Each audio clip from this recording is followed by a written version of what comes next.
नमस्कार, म धरानबाट रमेश प्रसाई। आज पनि एउटा अत्यन्तै संवेदनशील विषय लिएर तपाईँ समक्ष आएको छु। मलाई विश्वास छ कि यो विषयको गम्भीरता बुझेर मेरा विद्वान शुभचिन्तकहरूले यो भिडियोलाई सक्दो सेयर गर्नु नै हुनेछ। मलाई केही मित्रहरूको चेतना देखेर बडो दया लाग्छ। उनीहरू भन्छन् मैले केपी ओलीको गुणगान गाएँ रे, त्यसकारण म नेकपाको कार्यकर्ता भएँ रे।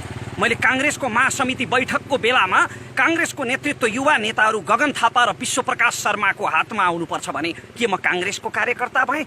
कि त उहाँहरूको मस्तिष्क पक्षपाती हुनुपर्छ, कि त स्मरण शक्ति आदि हुनुपर्छ।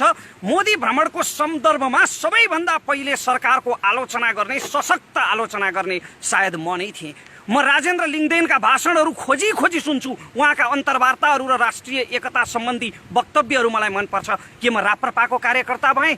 मलाई आङ्काजी शेर्पाका पनि केही कुराहरू मनपर्छ। के म जनता समाजवादीको कार्यकर्ता भएँ?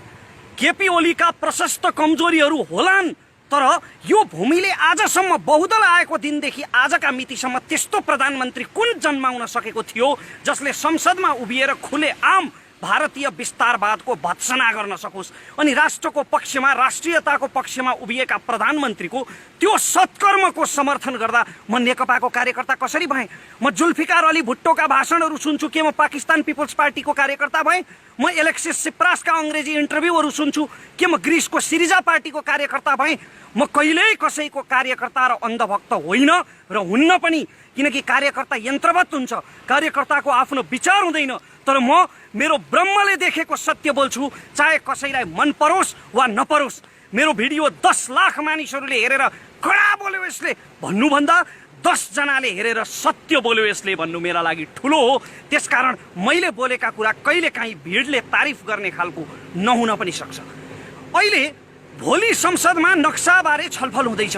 ऐतिहासिक रूपमा पहिलोपल्ट लिपुलेख, लिम्पियाधुरा र कालापानी नेपालको हो भनेर संविधान संशोधन गर्ने र निशान छाप सच्याउने कानुन संसदले भोलिदेखि पारित गर्दैछ। छलफल हुँदैछ र आज 1-2 दिन अघिदेखि देशैभरि विरोध प्रदर्शनहरूको सुरुवात भएको छ सरकार विरुद्ध। हो, कोरोना संक्रमणको सम्बन्धमा सरकारलाई सफल भन्दिनँ म। सरकारका चरम लापरवाहीहरू छन्, व्यापक लापरवाहीहरू छन् र व्यापक भ्रष्टाचारको पनि सम्भावना छ। त्यसको हिसाब किताब गरौँला, सडकमा आन्दोलन नै गरौँला। तर अहिले भइरहेका प्रदर्शनहरूलाई भारतीय मिडियाहरूले कसरी देखाइरहेका छन् हेर्नुहोला र सुन्नुहोला। भारतीय मिडियामा देखिएका समाचारहरू, उनीहरू भनिरहेका छन् कि नेपालीहरूले नै नेपालको नयाँ नक्साको विरोध गरेर सरकार विरुद्ध प्रदर्शन गरिरहेका छन्। नेपालीहरूले नै नयाँ नक्साको विरोध गरिरहेका छन् र सरकार विरुद्ध सडकमा निस्किरहेका छन्। सडकमा उत्रिने जति पनि युवाहरू हुनुहुन्छ उहाँहरूको भावना पवित्र छ। उहाँहरू राष्ट्रभक्तिले सडकमा आउनुभएको हो। देशको शासन प्रणालीमा परिवर्तनका लागि, भ्रष्टाचारको उन्मूलनका लागि सडकमा आउनुभएको हो। तर भारतीय मिडियामा आइरहेका यी समाचारहरू हेरेर एकपल्ट सोचौँ त, हामी यसरी सडकमा निस्किँदा फाइदा चाहिँ कसलाई भइरहेको छ? सरकारका विकृतिहरूलाई ढाकछोप गर्न र सरकारको पक्षपोषण गर्न खोजेको होइन मैले। सशक्त आलोचना गरौँ, अनसन गरौँ, आन्दोलन गरौँ सरकार विरुद्ध र परिआयो भने सरकार नै परिवर्तन गराउँ। नागरिक कु गर्नु परे पनि गरौँला, तर कमसेकम राष्ट्रियताको पक्षमा, राष्ट्रको पक्षमा यति बेला त एकताबद्ध हुन। तल्ला घरे छिमेकीसँग जग्गाको साँधको विवाद भइरहेको बेला परिवारभित्रै कोकोहोलो मचाउनलाई के यो समय उचित हो र? अब प्रसङ्गतिर लागौँ। आज मैले बोल्न लागेको प्रसङ्ग हो सरिता गिरीको। यी आयातित प्रवासी बेहुली नेपालले अपनाएकी तर नेपाललाई कहिल्यै पनि नअपनाएकी, मधेसीको प्रतिनिधि ठहरिएकी तर मस्तिष्कमा प्रशस्त बिहारी चेतना भरिएकी यी प्रवासी बेहुलीको अबौद्धिक आतंक अति भयो। शास्त्रमा अति सर्वत्र वर्जयत लेखिएको छ। अति भयो यी आयातित बेहुलीको आतंक। मैले यो अतिको जवाफ दिएको पनि हो, तर कहिल्यै पनि कुनै कुरा नसुन्ने र आफैले खाएको भाँडालाई समेत भकुन्डो खेल्न पछि नपर्ने यस्तो थेत्तरो चेतना भरिएका थेत्तरा मस्तिष्कहरूलाई तर्कले सम्झाउन नसकिँदो रहेछ। आफ्नो मालिक भक्तिमा लिप्त र भारतीय मालिकहरूलाई, आफ्ना माइती खलकलाई खुसी पार्नका निम्ति यतिका वर्षसम्म आफूलाई सम्मान गरेर सांसदको कुर्सीमा राखेको यो देशको सार्वभौम सत्ता विरुद्ध बोल्ने सरिता गिरीलाई मेरा तर्कले कुन अर्थ राख्ला र? त्यसकारण तर आज फेरि पनि बोल्नै पर्ने भयो, किनकि बारम्बार आफ्नो सार्वभौम सत्तामाथि हस्तक्षेप भएपछि कुनै पनि राष्ट्रभक्तको मुटुले सहन सक्दैन। आज सरिता गिरीका करतुतहरूले सम्पूर्ण नेपालीको मन दुखेको छ। नेपाली मात्र होइन, जसलाई हामी भुटानी भन्छौँ नि, भुटानी शरणार्थी भन्छौँ नि, नेपाली मन भएका ती भुटानवासी नेपालीहरू जो आफ्नो देशबाट डुक्पाहरूले खेदेपछि आफ्नो मातृदेश नेपाल खोज्दै आएका थिए, तर हामीले जिन्दगीभरि उनीहरूलाई शरणार्थी बनाएर राख्यौँ र अहिले अमेरिकातिर लखेटेर पठाइदियौँ।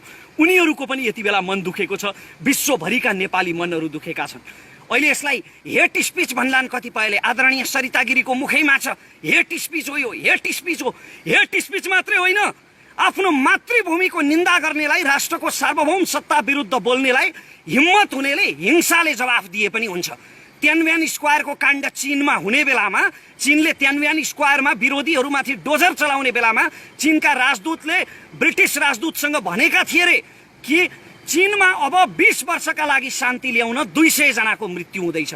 त्यसकारण कहिलेकाहीँ हिंसा र शक्तिको प्रदर्शनले पनि शान्तिको बाटो खोल्छ, राष्ट्रियताको बाटो खोल्छ। अहिले सरिता गिरीको विरोधमा जुन राष्ट्रिय एकता देखिएको छ नि, यो त्यति बेलै देखिनु पर्थ्यो जति बेला उपराष्ट्रपति परमानन्द झाले हिन्दीमा बकेर शपथ लिएका थिए। त्यति बेला गिरिजा र प्रचण्डले एउटै धरातलमा उभिएर यदि परमानन्द झालाई गलत्याएर उपराष्ट्रपतिको पदबाट निकालिदिन सकेको भए त्यति बेलै एउटा नजिर बस्ने थियो। अलक्षिणा देशद्रोही सीके राउतले नेपाल आमालाई जुकासँग तुलना गरिरहेको बेला कुनै राष्ट्रभक्त बहादुरले सीके राउतलाई 2-4 चड्कन लगाइदिन सकेको भए त्यति बेलै नजिर बस्ने थियो।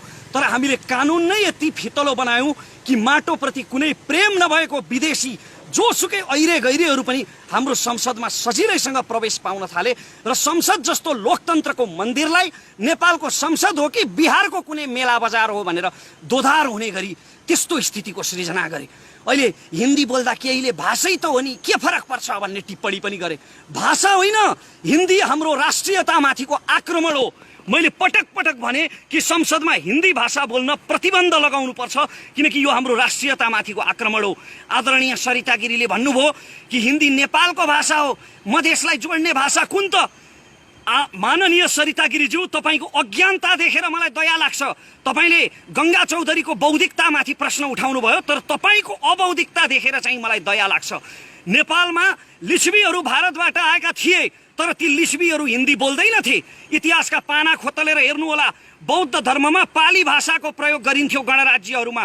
अनि नेपाली भाषाको पहिलो अभिलेख विक्रम सम्वत 1312मै फेला परेको छ। अशोक चल्लको अभिलेख, हाम्रा आला आली अटरी अटल गरी अक्र्या छु, यो नेपाली भाषाको प्राचीन रूप थियो।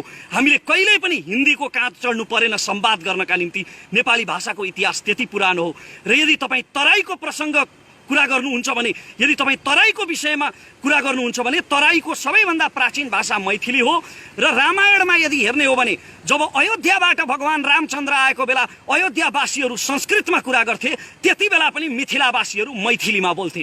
त्यसकारण सबैभन्दा प्राचीन तराईको भाषा मैथिली हो। तर अहिले जबरजस्त तराईमाथि हिन्दीलाई लादिँदैछ। र यो पहाड र तराईको विवाद होइन, किनभने सरिता गिरी कुनै तराईभाषी हुँदै होइनन्। मधेसी जनताको अधिकार हनन गरेर, कुनै मधेसी उम्मेदवारको अधिकार हनन गरेर जबरजस्ती संसदमा पुगेकी भारतीय हुन्। She is Indian by birth. हाम्रो त सालनाल गाडिएको छ यो माटोमा। त्यसकारण मलाई जति दुःख लाग्छ, यो देश दुख्दा मलाई जति दुख्छ, एउटा तराईवासी नेपालीलाई पनि त्यति नै दुख्छ, किनभने यही माटोमा सालनाल गाडिएको छ। त्यसैले त तराईबाट राष्ट्रभक्त गङ्गा चौधरी जस्ता सभासद जन्मन्छन्, जसले सधैँ निरन्तर राष्ट्रियताको पक्षमा बोल्छन्। तराईको प्रतिनिधित्व सरिता गिरी जस्ताले होइन, गङ्गा चौधरी जस्ताले गर्छन्। तर हाम्रो कानुन यति फितलो भयो कि हामीले कुनै पनि विदेशीलाई आफ्नो संसदमा सजिलैसँग प्रवेश पाउने गरी कानुनमा व्यवस्था गर्यौँ। अहिले मधेसी भनिने दलहरू माग गरिरहेका छन् कि संविधान संशोधन गरेर विवाहित अङ्गीकृतलाई पनि प्रधानमन्त्री राष्ट्रपति हुने अधिकार दिनुपर्छ। भारतबाट विवाह गरेर आएका सरिता गिरी जस्ता इन्डियनहरू, जसको रगतमा भारत भरिएको छ, बाजा गाजा बजाएर र सिन्दुर पहिराएर कुनै नेपालीले भित्र्याउँदैमा कोही नेपाली हुँदैन भन्ने कुरा सरिता गिरीको वक्तव्यले त प्रमाणित गरिसक्यो नि। त तर उनीहरू भनिरहेका छन् कि यस्ता विवाहित अङ्गीकृत भारतीयहरूलाई पनि नेपालमा प्रधानमन्त्री वा राष्ट्रपति हुने अधिकार दिनुपर्छ। अब तपाईँ सोच्नुहोस् त, एकजना सरिता गिरी आउँदा एकजना अङ्गीकृत इन्डियनको कारणले यत्रो वितण्डा मच्चिरहेको छ भने साराका सारा अङ्गीकृतहरूको संसदमा बहुमत भयो भने के होला? सिक्किम विलय भएको यसरी नै हो। फिजीमा भारतीय अङ्गीकृतहरू भरेर फिजीको सत्ता भारतीयहरूले कब्जा गर्न खोजेको यसरी नै हो। त्यसकारण यस्ता षड्यन्त्रहरूप्रति सचेत हुन जरुरी छ र यति बेला सरिता गिरीलाई संसदबाट निलम्बन गर्ने मात्रै होइन, उनको नागरिकतासम्म खारेज गर्न जरुरी छ, किनकि उनी कुनै पनि हालतमा नेपाली नागरिक हुन योग्य छैनन्। भाषाको विषयमा त उनले तर्क नगरे पनि हुन्छ, किनकि उनको अज्ञानता, उनको अबौद्धिकता, न उनीलाई इतिहासको बारेमा थाहा छ न भाषाको बारेमा। माननीय सरिता गिरीज्यू, तपाईको पदको मर्यादा मैले अलिकति राख्नुपर्ने थियो होला, तर तपाईको आफ्नै मर्यादा उल्लङ्घनको कारणले गर्दा तपाईलाई माननीय होइन अमान्य सरिता गिरी भन्न मन लाग्छ। खैर, मेरो देशको सांसद पदको मर्यादा राख्दै अहिलेलाई माननीय नै भनौँ। माननीय सरिता गिरीज्यू, तपाईलाई यदि साँच्चीकै बौद्धिक बहस गर्ने इच्छा छ भने तपाईले बडो बौद्धिकतामाथि प्रश्न उठाउनुभयो, गङ्गा चौधरीको बौद्धिकतामाथि। हुन त बौद्धिकताको आवश्यकता पर्दैन राष्ट्रको पक्षमा बोल्नलाई, भावना भए हुन्छ। तर पनि तपाईलाई यदि बौद्धिक बहस नै गर्ने इच्छा छ भने बुद्धिनारायण श्रेष्ठ जस्ता सीमाविदहरूसँग गर्नुहोस्, रमेश दुलाल जस्ता सीमा सम्बन्धी अध्येताहरूसँग गर्नुहोस्, जोसँग 1827 देखिका एक नक्साहरू छन्, रिसर्च गरेर राख्नु भएको छ उहाँहरूले कि लिपुलेख, लिम्पियाधुरा र कालापानी कसको हो भनेर। बौद्धिक बहस गर्ने इच्छा छ भने उहाँसँग गर्नुहोस्, हावामा हिट भएर प्रश्न सोध्नै नजान्ने पत्रकारहरूसँग होइन। आदरणीय दाई ऋषि धमलाप्रति उच्च सम्मान छ, तर ऋषि धमला दाईको त्यो कार्यक्रम जहाँ सरिता गिरीको अन्तर्वार्ता गरिएको थियो त्यो कार्यक्रम सुनियोजित हो, योजनाबद्ध हो, जसले सरिता गिरीलाई चाहिँ हाइलाइट गर्ने उद्देश्य राखेको छ। यदि होइन भने सरिता गिरीले लिपुलेख नेपालको हो भन्ने प्रमाण देखाउनुहोस् भन्दा ऋषि धमलाले ती नक्साहरू देखाउन सक्नु पर्थ्यो, इतिहासमा भएका ती सम्झौताहरू देखाउन सक्नु पर्थ्यो, गृह कार्य गरेर अन्तर्वार्ता लिनु पर्थ्यो। तर उनले त्यसो गरेनन्। यसले त एउटै कुरा देखिन्छ कि त्यो अन्तर्वार्ताको एउटै उद्देश्य सरिता गिरीको एजेन्डालाई हाइलाइट गर्ने थियो। अन्त्यमा म यति मात्र भन्न चाहन्छु कि सम्पूर्ण राष्ट्रभक्त नेपालीहरूले यति बेला राष्ट्रियताको पक्षमा एकजुट हुन जरुरी छ। सरकारका कमी कमजोरीहरू, भ्रष्टाचारहरू, लापरवाहीहरू, बेइमानीहरू ती सबैको हिसाब किताब गर्नुभन्दा अघि यदि हामीलाई लिपुलेख, कालापानी र लिम्पियाधुरा फिर्ता चाहिएको हो भने, यदि हामीलाई लिपुलेख, कालापानी र लिम्पियाधुरा साँच्चीकै फिर्ता चाहिएको हो भने हामीले देशको पक्षमा, राष्ट्रको पक्षमा यति बेला राष्ट्रिय एकता प्रदर्शन गर्न जरुरी छ। अब यहाँनिर एउटा प्रश्न आउला, तिमीले बोलेर मात्र के हुन्छ? मलाई केही मित्रहरूले, धेरै मित्रहरूले प्रश्न गर्नुभएको छ, बोलेर मात्र के हुन्छ? हो, साँच्चीकै मैले पनि महसुस गरेको छु, बोलेर मात्र के हुन्छ? यदि मैले दिएका यी तर्कहरू सरिता गिरीकै कानमा पुगेछन् भने पनि ती अराष्ट्रिय कानहरूमा यो राष्ट्रियता कहाँ अटाउन सक्छ र? त्यसकारणले अब मैले बोल्नुभन्दा एक कदम अगाडि बढेर आफूले सकेको, एउटा साधारण नागरिकले सकेको एक्सन लिने निर्णय गरेको छु। एउटा नजिर बसाल्नका लागि कि नेपालको राष्ट्रियतामाथि तिमीले आक्रमण गर्यौ भने नेपालको हरेक नागरिकको मन दुख्छ र तिमीले त्यसको दण्ड भोग्नै पर्छ भन्ने कुरा प्रमाणित गर्नका लागि मैले तुरुन्तै सरिता गिरी विरुद्ध नेपालको न्यायपालिकामा जाहेरी दिने र उहाँले गरेका टिप्पणी राजद्रोही किसिमका छन्, देश विरोधी छन् र यस्तो टिप्पणी गर्ने सांसदलाई तुरुन्त कारबाही गरियोस् भनेर नेपालको कानुनी निकायमा, अदालतमा मैले जाहेरी दिने निर्णय गरेको छु, मुद्दा दायर गर्ने निर्णय गरेको छु र म सम्भव भएसम्म म आफै काठमाडौँ आउनेछु यो मुद्दा दायर गर्नका लागि। र सम्भव भएन भने, यदि लकडाउनको कारणले म आउन सकिनँ भने मेरो कानुनी सल्लाहकारले यो मुद्दा मेरो तर्फबाट दायर गर्नुहुनेछ र यस मुद्दामा मेरो तर्फबाट डाक्टर सुरेन्द्र भण्डारीले मेरो कानुनी सल्लाहकारको रूपमा बहस गर्नुहुनेछ। उहाँको, डाक्टर सुरेन्द्र भण्डारीको अभियानसँग, उहाँको राजनैतिक धारणासँग, उहाँका विचारहरूसँग मेरा धेरै विमतिहरू छन्। उहाँको अभियानसँग मेरो कुनै सम्बन्ध छैन, तर राष्ट्रियताको मुद्दामा, यो मुद्दामा उहाँले मलाई सहयोग गर्ने वचन दिनुभएको छ र सायद मेरो आर्थिक क्षमतालाई बुझेर पनि होला उहाँले यो मुद्दा मेरो तर्फबाट निःशुल्क लड्ने वचन दिनुभएको छ। म उहाँलाई यसका लागि धन्यवाद दिन चाहन्छु र तपाईँहरू सबैलाई म यो भन्न चाहन्छु जाँदा जाँदै कि जहाँबाट जसरी सकिन्छ, को कता, को कुन जातको, को कुन धर्मको, को कुन दलको, को कुन खेमाको भन्ने कुरा यति बेला नसोचिकन राष्ट्रियताको पक्षमा एकजुट हौँ र यस्ता देशद्रोहीहरूलाई हतोत्साहित गरौँ। जय देश।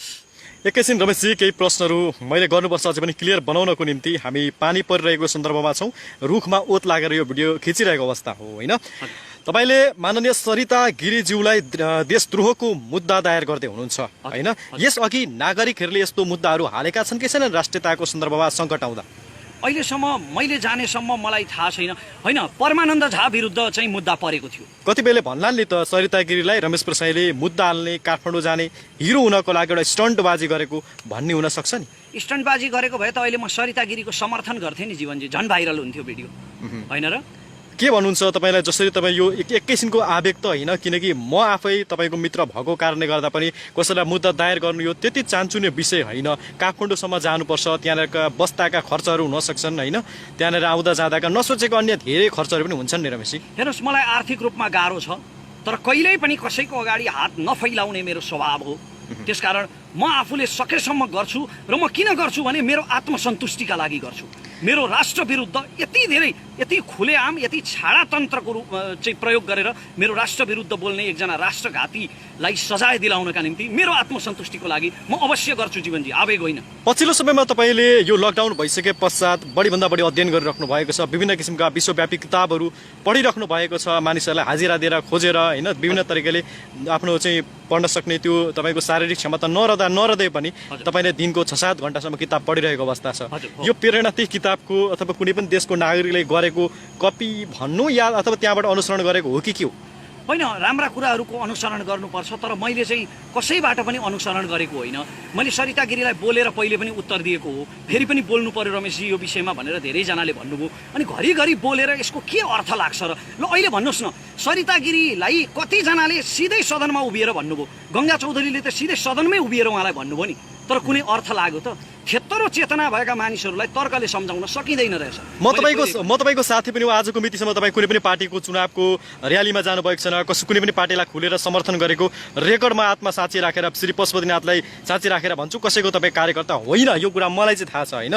तपाईँले चाहिँ नेपालको प्रधानमन्त्रीको विरोध सम्भवतः चाहिँ तपाईँको सामाजिक सञ्जालमा फेसबुक मार्फत गर्ने तपाईँ पहिलो व्यक्ति होला। नरेन्द्र मोदी आउँदा तपाईँले प्रधानमन्त्रीको खुबै आलोचना गर्नुभएको थियो, केही सुझावहरू पनि दिनुभएको थियो। फेरि पनि गर्छु र पनि गर्छु, यदि सरकारका दुष्कर्महरू अगाडि आयो भने म फेरि पनि गर्छु। पछिल्लो समयमा तपाईँले राष्ट्रियताको सन्दर्भमा प्रधानमन्त्री केपी शर्मा ओलीलाई समर्थन गरिरहँदा केही मान्छेले यो त नेकपाको कार्यकर्ता रहेछ पनि भनेर कमेन्ट गर्छन् नि। अघि एकजना नेपाली चाहिँ एउटा साथीले गरिराख्नु भएको होइन, त्यो उहाँहरूको अज्ञानता हो, पूर्वाग्रह हो। मैले अघि भिडियोमा पनि भनिसकेको छु, ती पक्षपाती आँखाहरू हुन्। कङ्ग्रेसको गगन थापालाई मन पराउँथ्यो तपाईँ कुनै समय? शर्मालाई म समर्थन गर्छु, राजेन्द्र लिङ्गदेनलाई समर्थन गर्छु, आङ्काजी शेर्पाका अन्तर्वार्ताहरू सुन्छु। मलाई कसको कार्यकर्ता भन्ने त? आज म दर्शकहरू असाध्यै क्षमा प्रार्थी छु, किनकि हामी एकजना मृगौला पीडितको लागि केही सहयोग सामग्री दिनको निम्ति मोरङको डाँगीतर्फ पुगेर फर्किने क्रममा 7 बजिहाल्यो। अब यो घर पुगेर लाइभ गर्ने सपना थियो हाम्रो, तर बाटैमा 7 बजेको हुनाले हामीले 7 बजे लाइभ गर्छौँ भनेको कारणले गर्दा र यहाँ पानी पनि परेको हुनाले हामीले यसरी रुखको छारी मुनि बसेर चाहिँ यहाँ लाइभ गरिराख्नु परेको छ। बिचमा गाडीहरू पनि कुदिरहेका छन् र यो साउन्डमा पर्न गएको असुविधाप्रति चाहिँ म क्षमा प्रार्थी पनि छु। मोबाइलमा पनि पानी धेरै पसेको छ, यो मोबाइल बिग्रिने पनि हो कि शङ्का लाग्दैछ, तर केही छैन। अन्त्यमा जाँदै केही भन्नु छ तपाईँलाई रमेशजी? म फेरि पनि एकपल्ट भन्न चाहन्छु कि म मेरो आत्मसन्तुष्टिका लागि, कुनै चर्चामा आउनका निम्ति होइन, नितान्त सन्तुष्टिका लागि।